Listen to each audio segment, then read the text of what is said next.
Hello les traders et bienvenue sur ma chaîne YouTube. On démarre aujourd'hui un format inédit puisque je vais vous partager un programme de formation totalement gratuit qui a pour but de vous aider à réussir votre investissement sur les marchés financiers et on va parler plus précisément de trading. Cette formation est totalement gratuite, elle est accessible à tous, simplement elle va à l'essentiel. Si vous appréciez le contenu, mettez un like pour m'encourager à continuer à produire ce genre de contenu.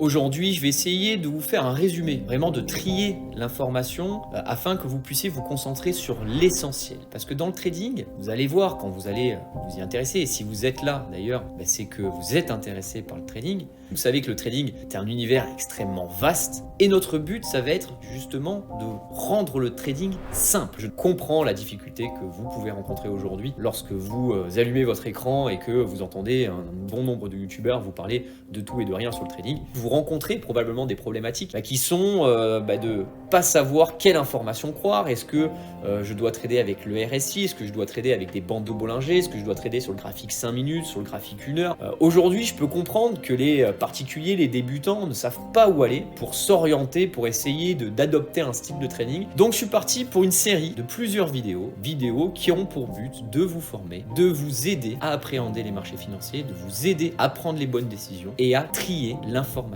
À la fin de ce cursus de formation gratuite, vous verrez, vous serez capable de prendre des positions de trading en autonomie et de comprendre les concepts de base de l'analyse graphique, mais aussi de l'analyse fondamentale. Puisqu'on veut être trader, il faut avoir quand même quelques notions d'analyse fondamentale. Mais j'ai compris qu'à ce stade, normalement, analyse graphique, analyse fondamentale, c'est flou. Donc, soyez patient, regardez bien l'intégralité de toutes les vidéos et à la fin, tous ces concepts, vous les maîtrisez. Avant de démarrer, si vous avez des sujets qui vous intéressent, n'hésitez pas à me le faire savoir. Je vais tâcher finalement de reprendre le programme Apprendre le trading pour essayer de le simplifier au mieux. Mais s'il y a des sujets que vous voulez approfondir avec moi, partagez-le en zone commentaire. Je serais vraiment ravi d'apporter des réponses supplémentaires, voire même une vidéo supplémentaire s'il y a un sujet que vous voulez que j'aborde. Donc je vous propose de démarrer notre programme de formation par une première vidéo qui va définir le sujet qui nous intéresse, c'est-à-dire le trading.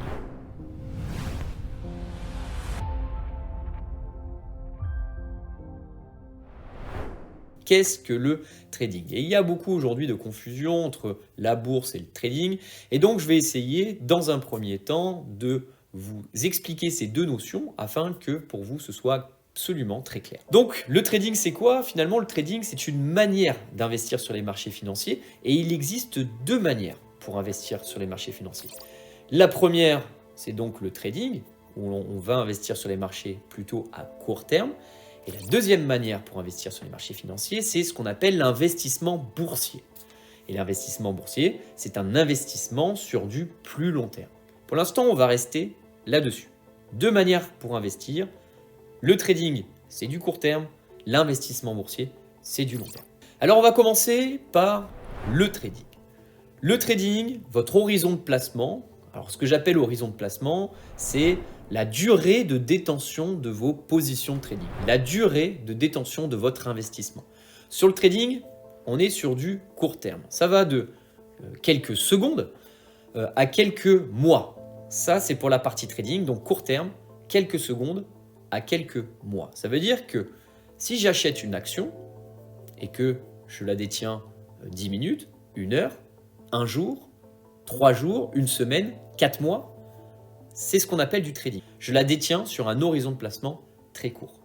Par contre, si j'achète une action et que je la détiens 2 ans, 3 ans, 4 ans, je vais faire ce qu'on appelle de l'investissement boursier. Donc, trading court terme, investissement boursier long terme. Lorsqu'on fait du trading, on va analyser plusieurs choses. Mais on ne va pas analyser les mêmes choses que lorsque l'on fait de l'investissement boursier. Lorsque l'on fait du trading, on va plutôt s'intéresser au prix. On va regarder plutôt les graphiques, on va regarder le niveau de prix. Alors que lorsqu'on fait de la bourse, lorsqu'on fait de l'investissement boursier, on va plutôt s'intéresser à la valeur fondamentale de l'entreprise dans laquelle je vais investir. Lorsqu'on fait de la bourse, on va analyser les données économiques, on va analyser les données financières d'une entreprise. Et grâce à cette analyse, on va définir notre scénario, c'est-à-dire est-ce que je vais acheter, à quel prix je vais acheter, et lorsque j'ai acheté mon action, à quel prix je vais la vendre. Je vais essayer de vous schématiser ça pour que vous puissiez comprendre. Donc je vous expliquais la différence entre le trading et l'investissement boursier. Je vais essayer de vous l'imager pour que pour vous, ce soit beaucoup plus clair. Donc nous avons d'un côté le trading qui, pour le rappel, est de l'investissement sur du court terme. Et de l'autre côté, nous avons la bourse qui est de l'investissement sur du long terme. Lorsqu'on fait du trading, qu'est-ce qu'on fait? On va tout d'abord choisir ce qu'on appelle un actif financier. Un actif financier, c'est quoi? C'est un support qui appartient à un marché. Il existe plusieurs marchés. Il y a le marché des actions, il y a le marché des obligations, il y a le marché des matières premières. Les matières premières, c'est l'or, le pétrole, l'argent, le cuivre, les commodities, le blé, etc. Il y a également le marché de la crypto-monnaie et il y a également le marché du forex. Lorsqu'on fait du trading, on va en général se spécialiser sur un de ces marchés. Le plus connu, en tout cas sur le trading, étant le marché des actions avec le marché des indices et le marché du forex. Il existe également beaucoup de traders particuliers qui tradent les matières premières, mais ça reste un marché très volatile et qui est finalement peu tradé par les particuliers. En général, les particuliers tradent surtout sur le forex et sur les indices faisant partie du marché des actions, puisqu'un indice est un ensemble de plusieurs actions. L'indice du CAC 40, par exemple, regroupe les 40 plus grandes valeurs, les 40 plus grandes entreprises françaises.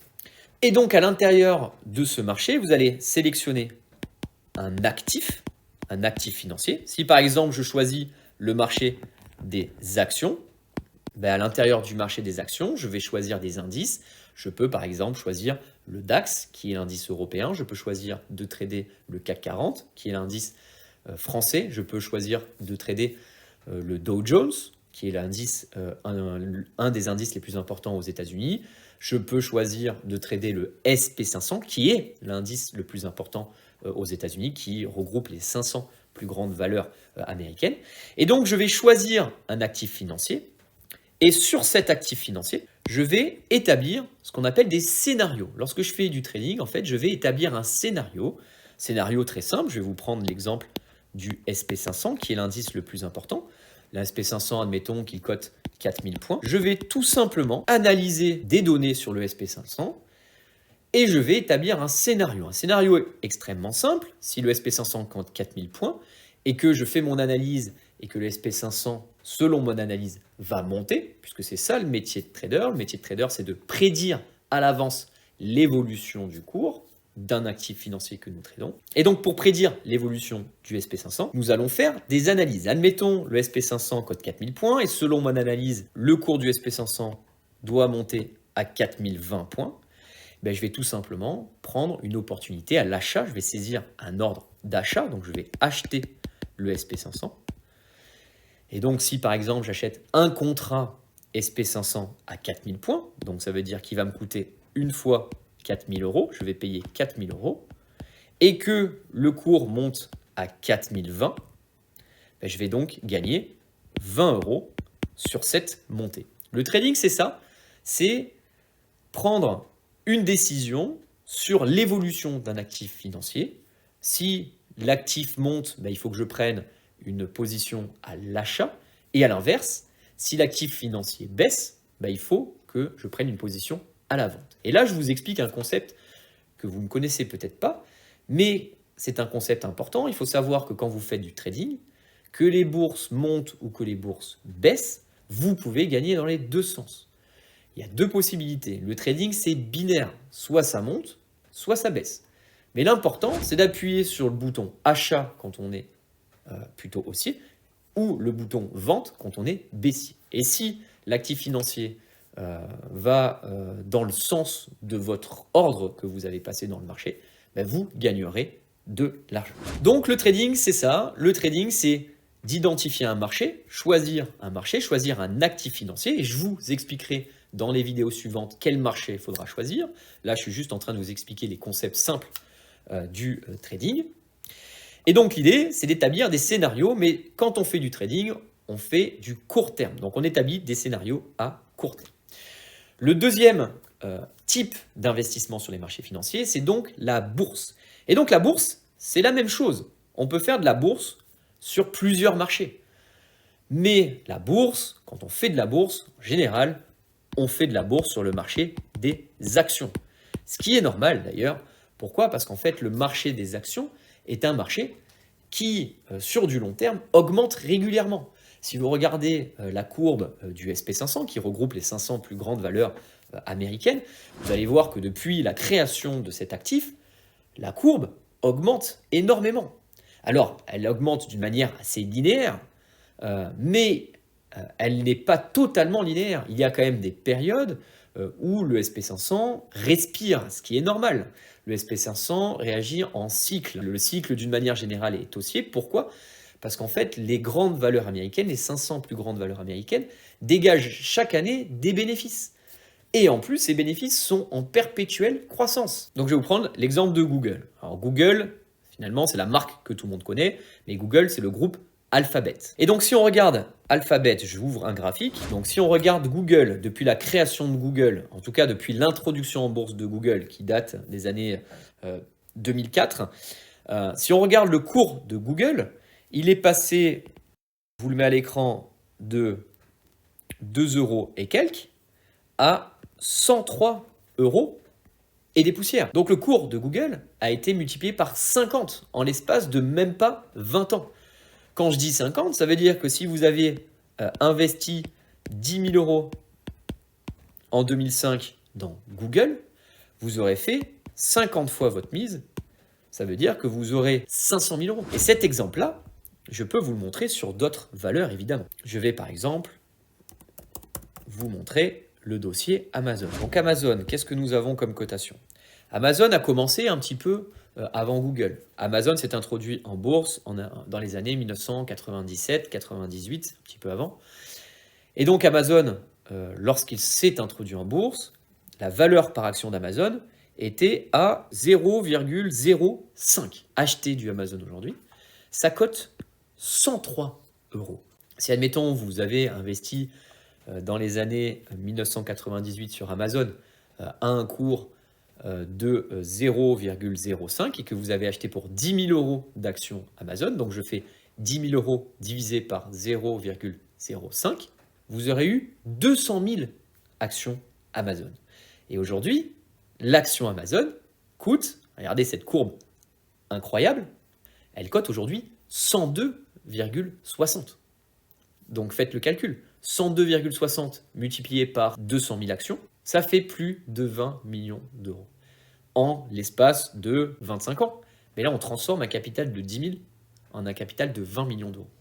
Alors, je suis en train de vous faire rêver. C'est vrai que ça donne envie de rêver. Et tout le monde va se dire, bah oui, c'est facile, après coup, de dire, oui, il fallait acheter du Amazon, etc. Évidemment, évidemment. Ce que j'essaie de vous faire comprendre, c'est juste que la bourse aujourd'hui, d'une manière générale, c'est le meilleur moyen pour vous enrichir. Les opportunités qui ont eu lieu dans les années 2000, il y en aura sans doute encore des nouveaux groupes qui n'ont pas émergé. Après, évidemment, on ne va pas tout investir sur Amazon, on ne va pas tout investir sur Google. Je vous prends même un troisième exemple très rapide. Comme ça, on aura la panoplie de nos exemples. Je vais aller sur le copain Apple. Je le prends très rapidement. On y va crescendo en termes de performance boursière. Et pourquoi je fais ça? C'est juste pour vous expliquer que investir sur les marchés boursiers, sur les marchés financiers, est vraiment une bonne chose. En tout cas, se former sur les marchés financiers est une bonne chose. Il n'y a pas autre part que l'on peut saisir ce type d'opportunité. Et là, je vous mets à l'écran l'exemple d'Apple. Donc, ça monte d'une manière régulière, on le voit bien. Ça respire de temps en temps, pendant les crises, ça respire pendant les difficultés de l'entreprise, parce que les entreprises ne font pas de la croissance régulière à 20% chaque année. Les entreprises ont des moments où ils ont des difficultés, mais c'est des difficultés pendant 1 mois, 2 mois, 6 mois, 1 an. Mais derrière, le modèle économique en général est bon. En tout cas, quand on choisit bien son entreprise, le modèle économique est bon. Et derrière, on a des performances boursières. Et donc, je vous montre la performance de Apple. Apple a commencé dans les années 1980. Le cours de l'action cotait 0,1.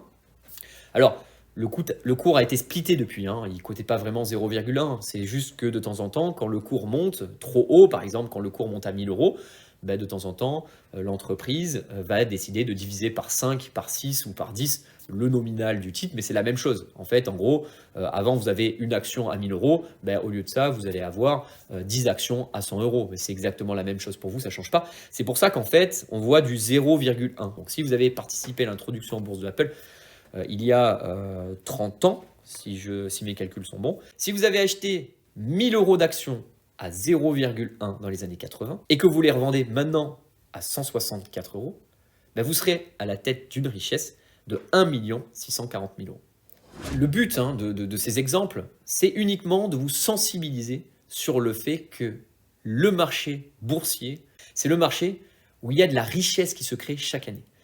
Et l'idée, lorsqu'on fait du trading ou de l'investissement boursier, c'est de récupérer une partie de cette richesse. Et au cours de ces vidéos de formation, je vais vous expliquer comment récupérer une partie de ces richesses. Donc lorsqu'on fait du trading, finalement, on va établir des scénarios, donc scénario haussier, scénario baissier. Lorsqu'on fait de la bourse, on va apprendre à investir dans les bonnes valeurs. Je vous ai montré 3 dossiers, 3 valeurs intéressantes, mais il en existe d'autres et peut-être que le but aujourd'hui, afin que vous puissiez vous enrichir, c'est de trouver les entreprises qui vont exploser demain, des entreprises qui vont s'introduire. Je vous prends l'exemple de OpenAI qui va s'introduire prochainement en bourse. C'est pour ceux qui connaissent ChatGPT, qui est une révolution, et donc ils vont s'introduire en bourse. Alors évidemment, on sélectionne, on va juste identifier les entreprises avec un potentiel de gain important, avec un potentiel de croissance important, et on investit sur du long terme afin de récupérer la richesse qu'a créé cette valeur.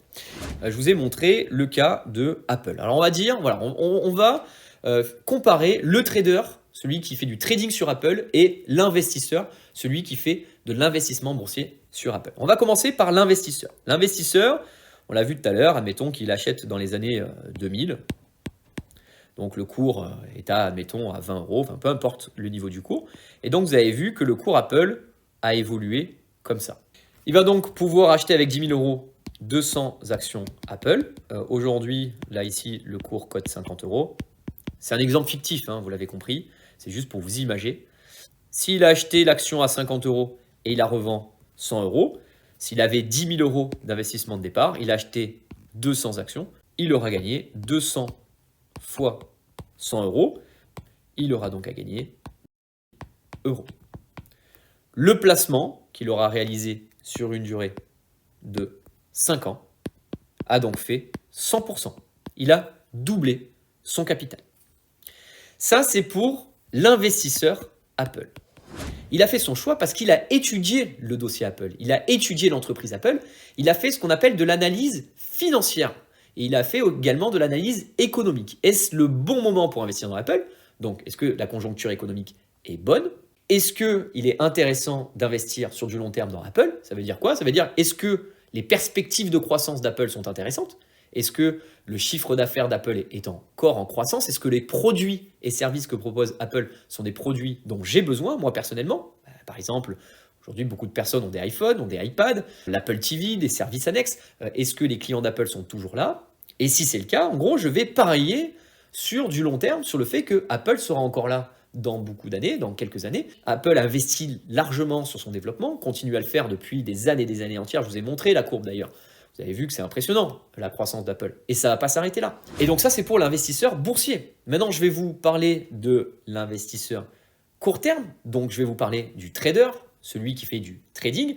Lui, il a une vision différente sur le dossier Apple. Il voit les choses totalement différentes. Et donc, je vais vous expliquer comment lui, il va procéder. Et lui, il s'en fout de la santé économique d'Apple. Clairement, lui, il n'en a rien à faire de la santé économique d'Apple. Lui, par contre, ce qu'il va plutôt analyser, il va plutôt analyser les prix. Par exemple, sur le cas d'Apple, qu'est-ce qu'il va faire? Lui, ce qu'il va vouloir, c'est identifier des niveaux à partir duquel il est intéressant de bâtir un scénario. Et admettons, il détecte que la tendance est haussière, et d'ailleurs, on voit bien que la tendance de cette courbe est plutôt à la hausse, donc on voit que les plus hauts sont de plus en plus hauts, les plus bas sont de plus en plus hauts. Et donc lui, qu'est-ce qu'il va faire? Il va saisir une opportunité parce qu'il a vu, il a fait de l'analyse graphique, il a fait de l'analyse avec ses outils qui lui a permis de dire qu'il y a plus de chances que ça monte plutôt que ça baisse. Et donc, il va prendre une position juste là, à l'achat. Il pourra mettre même potentiellement 10 000 € également. Et se dire, voilà, Moi, je pense que ça va monter ici, parce qu'on a déjà touché un plus haut ici, donc je pense que ça va monter là. Et donc à ce moment-là, dès que ça touche ici, ben, je vendrai mon action avec un gain, admettons, de 500 euros. Donc il aura fait ici une plus-value de 500 euros. Et il aura établi un scénario en disant, voilà, si derrière le cours part dans l'autre sens, donc je mets ici ce qu'on appelle un stop loss, un arrêt perte. Et donc si le prix revient en dessous du niveau, eh ben, ma position est clôturée et j'aurai perdu, admettons, 400 euros. Donc je serai à 9600 euros. Si j'investis à court terme 10 000 euros et que je me dis, tiens, Apple va monter et je vais faire une plus-value de 500 euros, donc je vais monter mon capital de 10 000 à 10 500. Et par contre, si ça va dans l'autre sens, si ça vient toucher mon stop loss, ben je vais perdre, admettons, 400 euros. Et donc, c'est ça le trading.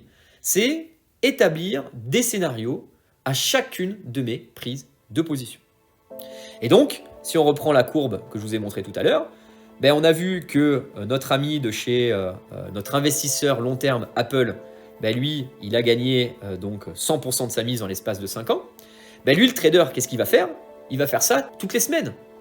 Il va faire ça tous les mois. Et au bout de 5 ans, il aura pratiquement la même chose que l'investisseur, voire peut-être il aura plus. Parce qu'il aura mis plusieurs scénarios qui additionnés, même si de temps en temps il y a des pertes, évidemment, il ne gagne pas tout le temps, mais additionnés, il aura la même rentabilité que l'investisseur long terme. Voire peut-être qu'il aura plus de rentabilité, pas en termes de pourcentage, mais en termes de volume. Parce que le trading, contrairement à l'investissement boursier, est un métier où on peut avoir ce qu'on appelle de l'effet de levier. Je ferai une vidéo évidemment sur le sujet, il y aura une vidéo sur l'effet de levier, mais en gros ce qu'il faut retenir, c'est que grâce au trading, si vous avez un capital de 1000 euros, ben, vous pourrez trader avec des sommes de 10, 20 000, 50 000 euros. L'important, c'est d'être un bon trader. Si vous êtes un bon trader et que vous avez un capital de 1000 euros et que vous utilisez des leviers importants, ben derrière, vous pourrez avoir des performances qui sont excellentes. Même si en relatif, c'est pas grand-chose, vous allez faire en mouvement peut-être 0,1% sur Apple par exemple, ben, si vous avez un effet de levier de 10, votre mouvement de 0,1% se transforme en mouvement de 1%. Et ça, vous pouvez le faire en une journée. Donc 1% sur un capital de 10 000 euros, ben, ça fait 100 euros. Si vous avez un capital de 100 000 euros, ben, vous avez 1000 euros en l'espace d'une journée. Nous arrivons à la fin de cette vidéo. Vous savez maintenant ce qu'est le trading. Vous arrivez à dissocier l'investissement boursier du trading. Vous avez compris que investir sur les marchés financiers est intéressant et surtout est enrichissant. Mon but dans ce programme de formation, dont on termine la première vidéo, mon but c'est de vous apporter cette pédagogie pour vous expliquer tous ces concepts d'investissement boursier, tous ces concepts de trading, la différence trading, bourse. Maintenant normalement vous avez compris, ça n'a plus de secret pour vous. Je vous propose de nous retrouver la semaine prochaine pour une nouvelle vidéo. Activez la petite cloche pour être au courant de la sortie de cette deuxième vidéo. Vous allez monter en compétence, on va activer un curseur et on va aller un petit peu plus loin dans le trading pour pouvoir vous permettre de vous enrichir. Je vous souhaite à tous une très bonne journée et je vous dis à très vite.